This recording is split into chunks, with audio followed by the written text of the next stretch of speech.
All right. Welcome back, Ryan Miller Trading Economics. This is the moment you've all been waiting for. Bonds. That's right. We're going to talk about bonds. Have bonds finally bottomed, right? Have yields finally topped, right? We're going to get into that, and then we're going to break down TLT on the chart, try to figure out what's going on. All right, so let's get into it. As we know, yields have been moving up quite dramatically for a while now. This is the 30-year yield, and we're going to get into TLT in a little bit. Everyone wants to know, is this the top in yields? Right, if it is, and yields are going to move lower, the fundamentals need to support that. All right, so let's figure out if the fundamentals support that. Now, yields, particularly on the long end of the curve, are most sensitive to growth and inflation expectations. The short end is most sensitive to monetary policy. Okay, now, we really want to boil it down, the long end moves based on expectations of nominal GDP growth. So if nominal GDP growth is expected to move higher, yields are going to move higher. If nominal GDP growth is expected to move lower, yields are going to move lower. Right? Now, as we know from the video breakdown on the U.S. Equity indices, growth has been slowing since Q2 2021, and all the leading indicators suggest that over the next 2 or 3 quarters, growth is going to continue to slow. So that means the economy has not bottomed. The economy is going to head lower over the next 2 or 3 quarters. So if you haven't watched the video, the full breakdown of where the economy is, where it's headed, go check out the U.S. Equity Indices video to find that out.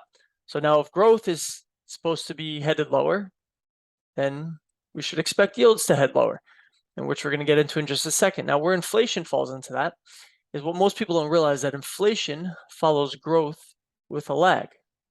Inflation follows growth with a lag, and we can see the consistency in that throughout history. So if we take a look here, GDP is in the blue, CPI, so the inflation rate's in the red. For the most part here, I have the tops and bottoms, the bigger inflection points highlighted here. Growth peaked, inflation peaked shortly after. Growth bottomed, inflation bottomed after. Growth peaked, inflation peaked after. Right? Growth bottomed, inflation came after. Growth, inflation with a lag. Growth bottomed, inflation bottomed with a lag. And we can see this consistency, right, from 1950s to the 1990s. Now, there's a couple times, like right here, for instance, where they bottomed about the same time. But for the most part, as you can see, growth has an inflection point, and then inflation follows with a lag. Right? Inflation is one of the most, if not the most, lagging indicator there is. So that goes up to about 1990. So if we continue that chart, we see the same thing: growth, then inflation, growth, then inflation, right? Growth, then inflation. Now here we are. Growth has peaked. It started to fall. Now let's assume for a second this is the top in inflation. Inflation, once again, is going to follow growth with a lag. Okay, so now if we see growth is moving to the downside, which is going to pull down inflation, then we should expect yields, especially on the long end, because they're most sensitive to growth and inflation expectations, to be moving lower. But they're not moving lower. Well, why not? Well, sometimes there's other factors at play. The Fed. The Fed has been raising interest rates. They've been tightening monetary policy, raising interest rates. Now, the short end of the curve is most heavily influenced by monetary policy. So if we look at the 2-year leads the Fed funds rate. So the 2 years in the white, Fed funds in the orange. So as you can see, the 2-year bottoms, and then the Fed funds bottoms. 2-year tops, and then the Fed funds does. Right? So 2-year moves up before the Fed funds. 2-year moves lower before the Fed funds. As you can see, the 2-year leads the Fed funds. Now, monetary policy has been tightening. The Fed's going to continue raising rates. They've made that very clear last week at the Jackson Hole meeting, that they're going to do whatever it takes to bring inflation down, that there's going to be pain brought on to businesses and households, and that's what it's going to take to bring inflation down. They've made it very clear they're not pivoting yet. And as you can see, the 2-year is still moving higher, which means the Fed funds is going to continue to move higher. So this move in monetary policy of raising rates has pushed the short end of the curve higher, which has pressured the whole curve higher, even the long end. Okay, so that's what's been pressuring, despite growth been slowing down, monetary policy has been pressuring yields higher across the curve. Now, the short end has been moving higher faster than the long end. And we can see that depicted in the yield curve. Okay, yield curve. So this represents all different parts of the yield curve. Line moving down means yield curve's flattening. If it's moving up, yield curve steepening. As you can see, lines moving down everywhere across the curve.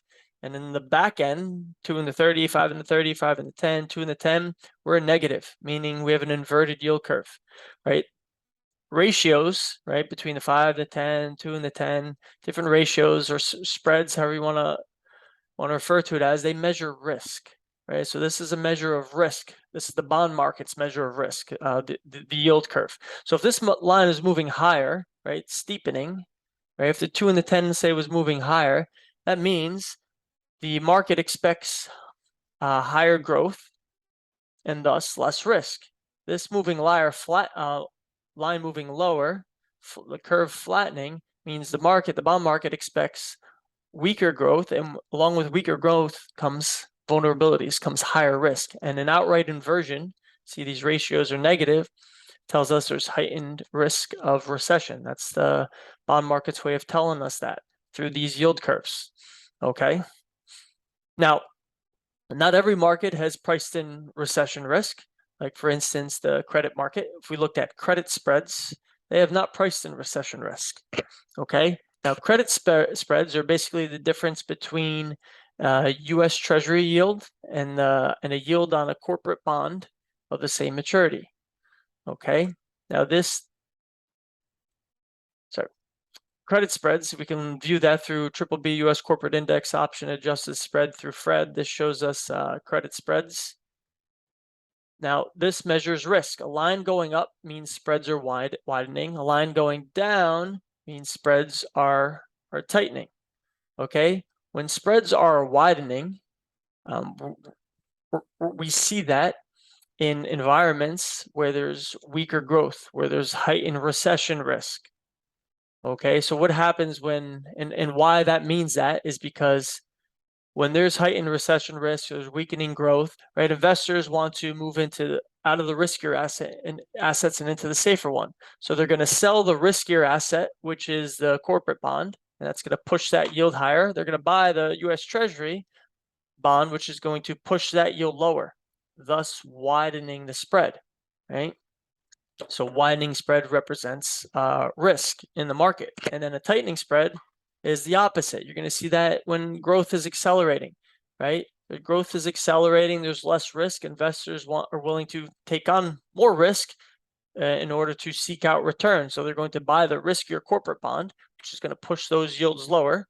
They're going to sell the safer U.S. Treasury bond, which is going to push those yields higher, and thus spreads are going to tighten. So as you can see, spreads right now about 180 basis points. Typically, if these credit spreads were going to price in recession risks, they're going to be at least 300 basis points up in this area here. We're not near that yet. We're at least 120 basis points away. Right, so if this market's going to price in recession risk, you're going to see it at least at a 300 basis points, if not higher.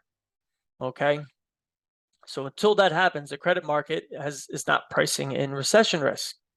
Okay, once it starts to price in recession risk, right, meaning the credit spreads start to widen, that is going to push yields, especially on the long end of the curve, down. Right, recession risk heightened, and what happens during a recession? Growth, inflation collapses, and yields fall with them. So once this starts to widen materially and starts to move towards that 300 basis points kind of level, yields are going to fall, and falling yields are going to result in TLT moving higher. And so that's what we're going to look at now. Now, you could just look at credit spreads to see when they start widening, right? But sometimes it happens very quickly and you could miss a big portion of the move. So that's why we turn to the technicals, right? To try to time the market a little better, reduce risk as much as possible so we're not sitting in losing positions for long periods of time, Okay, so let's start to break this down. Okay, now TLT has been in a downtrend, right?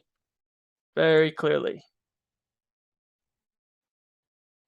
You have a high, you have a low, you have a lower high, lower low, clear downtrend. Okay, now people have been trying to buy the bottom here, buy the bottom here. And you could do that. Problem is, it could go lower. You don't know exactly when it's going to turn. Okay, a lot of people think it's going to turn right here because we're at the 2018 low, right? That was the last growth slowdown we had started in 2018. We're at the 2018 low, threatening to break below it. Hasn't quite broken below it yet. It's threatened a couple times. We've been sitting here for a few months now, just trending sideways. Okay, so how do we know when it's time, right? So just going based off our market structure, our technicals, keeping it very simple, we're going to look for a pivot to get broken. Now, some may argue this is not really a pivot. I'd say it is. If you look at it, especially on the daily, it's absolutely a pivot right here. Pivot high. Okay, so we're going to look for this pivot high to get broken. It almost broke it, wicked above it, but it didn't close above it. Okay, so we're going to look for this, for price to close above this pivot. The reason being, a close above this pivot would mean we have a potential trend change. We would then have a low, a high, right? A low, a high, and we'd be looking for a pullback, a higher low into a higher high, and then a new trend.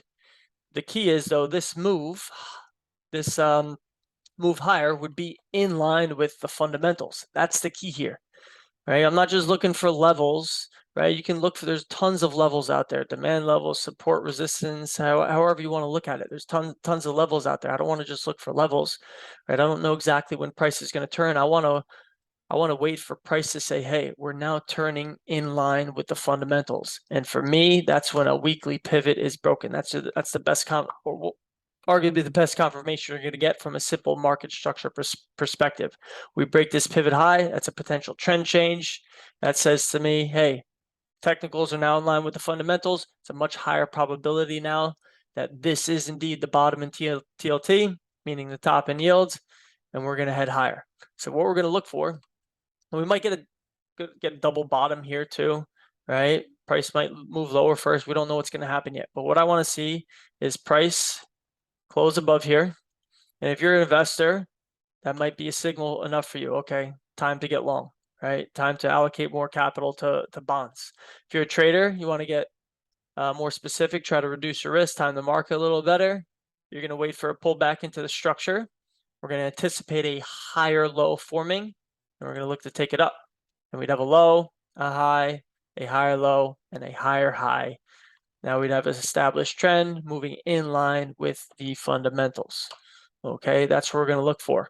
And now once this happens, assuming this happens at some point or another, some targets we're going to look for. Here is the bottom of the most recent pivot high. It's a big pivot high, right? So that'd be target number 1 around 133. Target number 2 would be the start of that structural move. So the start of this pivot high around 155. And then if that gets broken, well, we're going to probably could trade to this high up here, right? Say 180. Now price TLT can go higher than that. Depends how bad things get, right? But these are just some targets when you're looking at it from a simple market structure perspective, right? 1, 2, and 3. But first, we want to see a break here, right? So ideally, we have the assuming the fundamentals don't change, right? Growth is going to continue slowing, right? We have that in our favor. If we get a break above here, and at the same time we see credit spreads starting to widen, well, that's further confirmation. That means there's a much higher probability that this is the bottom, that it's not a fake out, that bonds are now going to trade higher, yields are now going to trade lower, right? And that's really all we're looking for. We know growth is slowing. It's going to continue to slow over the next, say, 6 to 9 months, right? But right now, yields have been pressured higher by the Fed. Okay, growth is rolling over. It's going to pull inflation down with it. So at some point, yields are going to fall with them.